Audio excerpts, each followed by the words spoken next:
Hi guys, so it's gift day number 2 and I've selected this, the electric milk frother.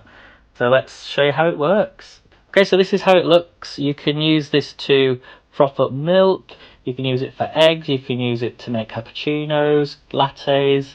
It's also USB, so there's a wire in the box like this and quick to charge up. Let's make a cappuccino. Okay, so we take our hot milk, pop the whisk inside, froth it up.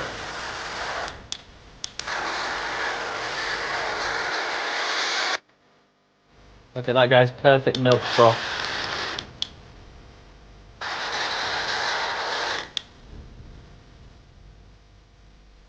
And our coffee.